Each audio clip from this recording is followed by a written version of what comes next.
Assalamualaikum warahmatullahi wabarakatuh. Alhamdulillahi wahdah. Wassalatu wassalamu ala man la nabiyya wa la rasula ba'dah amma ba'du. Kawan-kawan sekalian yang semoga senantiasa dirahmati oleh Allah Subhanahu wa taala. Insyaallah taala pada video kali ini kita akan mempelajari apa sebenarnya bagian dari sebuah kalimat. Kalau di video yang lalu kita sudah mempelajari makna dari sebuah kalimat. Kapan itu kalimat dikatakan sebuah kalimat yang sempurna, yang memiliki faedah, yang dapat menyampaikan sebuah informasi kepada orang lain. Dan itu adalah manfaat fungsi daripada sebuah bahasa.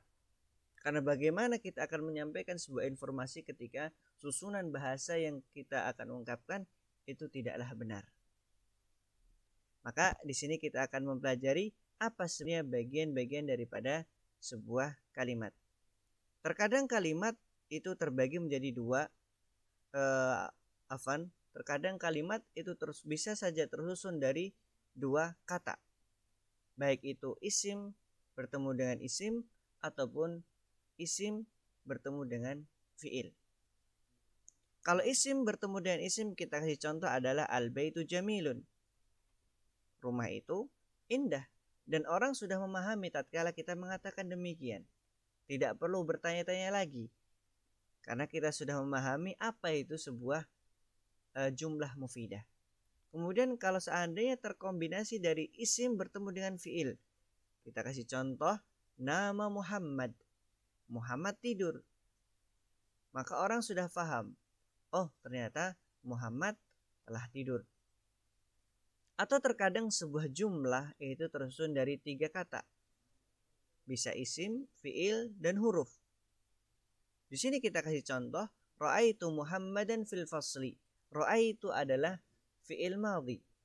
Muhammadan tu di sini adalah dhamir. Muhammadan isim, fi adalah huruf. Kemudian al-fasl itu adalah isim. Maka kita akan mengidentifikasikan setiap satu ya dari 3 macam ini. Kita masuk pada isim terlebih dahulu. Apa sebenarnya makna daripada isim tersebut? Dan kami harapkan teman-teman untuk menghafalkan kaidah-kaidah yang telah kita sebutkan di video, baik yang kaidah yang lampau ataupun kaidah yang sekarang kita pelajari di sini. Di sini kita sebutkan al-kalimatu thalathatu anwa, bahwa kata itu terbagi menjadi 3. Ada ismun wa fi'lun wa harfun.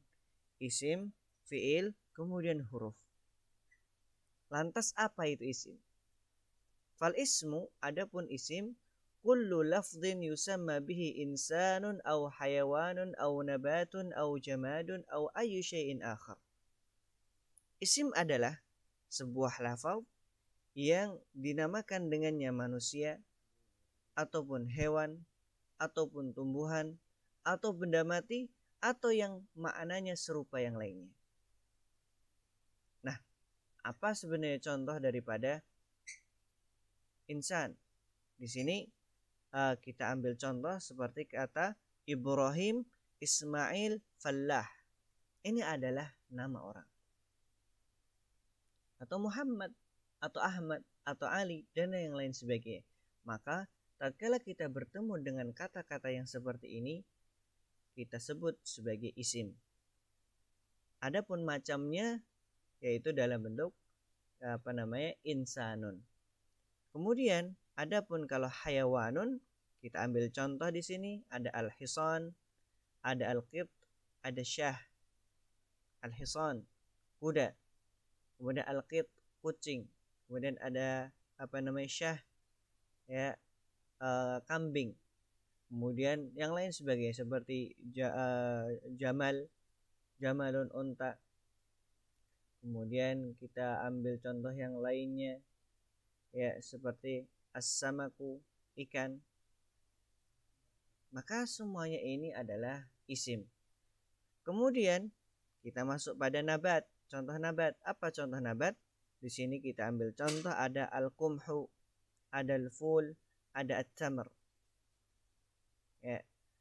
Kemudian contoh yang lainnya nabat seperti ada nama-nama buah fawakih ya. Kemudian kita di sini ya jamat, kita ambil contoh al-ma'u air, kemudian al-hajar, kemudian as-safinah. Ini makna benda-benda yang mati. Banyak yang lainnya seperti al-mirwahah, kemudian ada al-bab, kemudian ada an-nafidah dan yang lain sebagainya. Au ayu syai'in akhar. Lantas apa contoh yang lainnya yang serupa maknanya dengan macam-macam yang telah kita sebutkan seperti an-nur, cahaya. Kemudian an-nasihah, sebuah nasihat. Kemudian as-safar, safar. Kemudian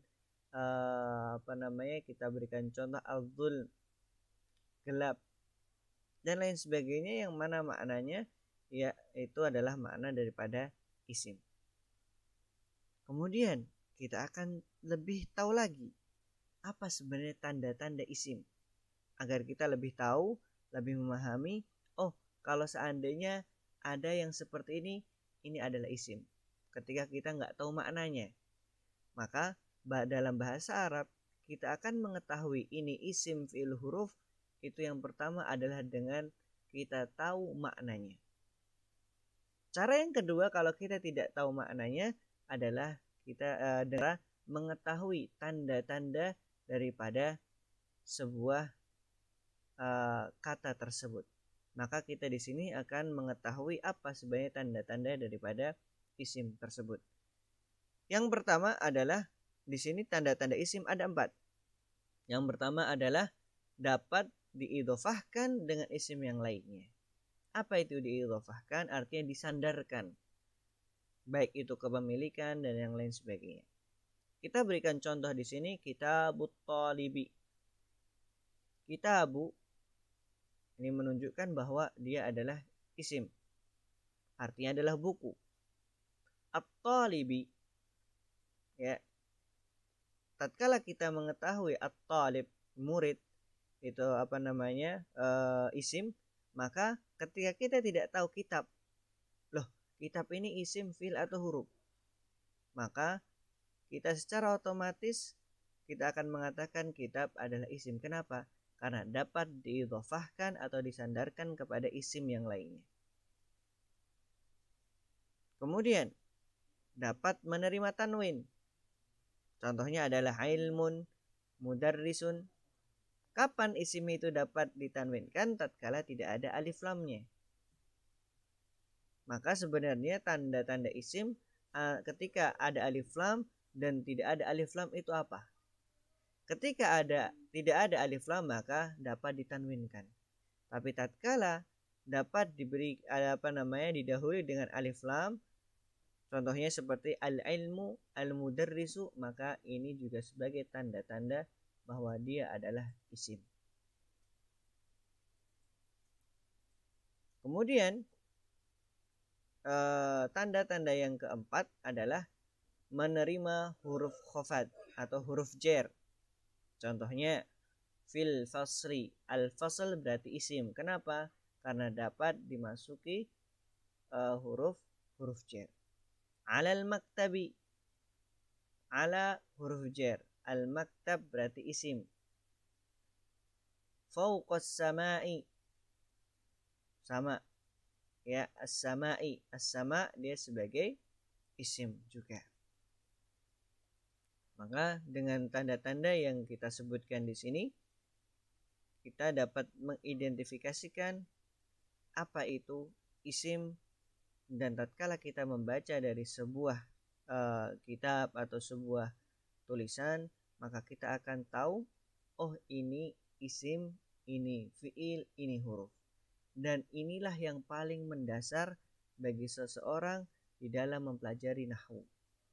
Ketika mereka sudah mampu mengidentifikasikan mana isim, mana fiil, mana huruf, maka insyaallah ta'ala akan mudah di dalam membaca dan juga mempelajari kitab tersebut. Kita akan masuk sekarang kepada fiil. Apa itu fi'il? Disebutkan di sini wal fi'lu, adapun fi'il kullu lafdhin yadullu ala husuli amalin fi zamanin khasin. Fi'il adalah setiap lafadz yang menunjukkan terjadinya suatu perbuatan pada zaman yang khusus atau waktu yang khusus. Dan fi'il, kata kerja, itu terbagi menjadi 3. Yang pertama lampau atau kita sebut dengan al-madhi. Kemudian sekarang atau yang akan datang kita sebut dengan fi'lul mudhari'. Kemudian kalau perintah kita sebut dengan fi'lul amr.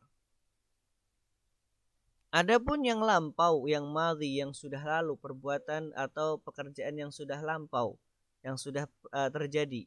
Contohnya seperti dharaba, telah memukul, amara, telah memerintahkan, jalasa, telah duduk, akala, telah makan. Kemudian untuk yang fi'lul mudhari', yang sekarang terjadi atau yang akan terjadi, kita berikan contoh yadribu. Bisa kita artikan ada pemukulan, sedang ada pemukulan. Atau fulan tadi, orang tadi akan memukul pada waktu yang akan datang. Ya'mur, memerintahkan, sekarang memerintahkan atau dia akan memerintahkan di waktu yang berikutnya. Yajlis, dia duduk. Ya'kul, dia makan. Nah, ingat bahwa fi'lul mudhari' tergantung bagaimana kita melihat orang tersebut. Kalau dia sedang melakukan perbuatan tersebut, ya maka kita katakan menggunakan fi'lul mudhari'. Tapi kalau sudah selesai makan, kita tidak mengatakan dia menggunakan fi'lul mudhari', tapi menggunakan fi'lul madhi, karena telah selesai pekerjaan tersebut. Kemudian kalau perintah seperti idrib, mur, ijlis, kul, ya, artinya perintah. Makan, duduk, pukul, ya. Kemudian perintahkan orang lain dan lain sebagainya. Adapun untuk yang lebih detail pada bab fi'il, insyaallah kita akan pelajari pada video berikutnya. Apa itu sebenarnya fi'lul madhi, apa itu fi'lul mudhari', apa itu fi'lul amr.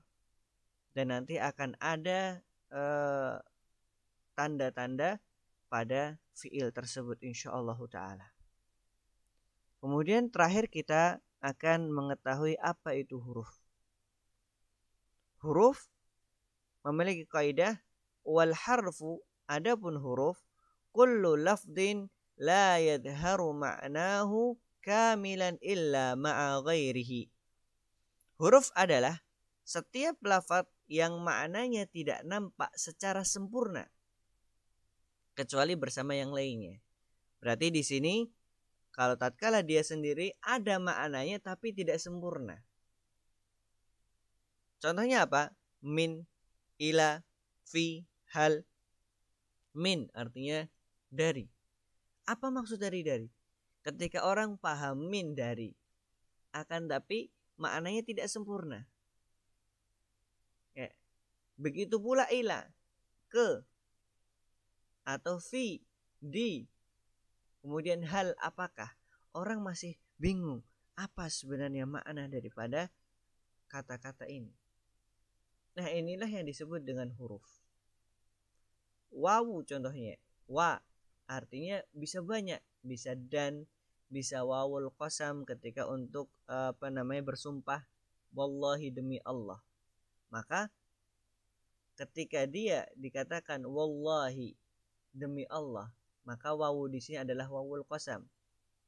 Kemudian wallahu, maka maknanya beda lagi, dan Allah. Ya. Sesuai dengan konteks-konteks atau bentuk kalimat yang disusun. Maka itulah makna daripada huruf. Dia tidak akan sempurna maknanya kecuali tatkala dia bergabung atau bertemu dengan isim yang lainnya atau kata yang lainnya. Wallahu ta'ala a'lam bisawab. Mungkin itu yang bisa kita sampaikan pada kesempatan kali ini, bahwa kita ulangi bahwa kata itu terbagi menjadi 3, yaitu isim, fiil, dan huruf. Dan insyaallah ta'ala lebih mendetailnya dalam bab fiil akan kita pelajari pada video-video berikutnya, dan begitu pula huruf kita akan mempelajari pada video-video selanjutnya insyaallah ta'ala. Jazakumullahu khairan katsiran ala musyarakatikum.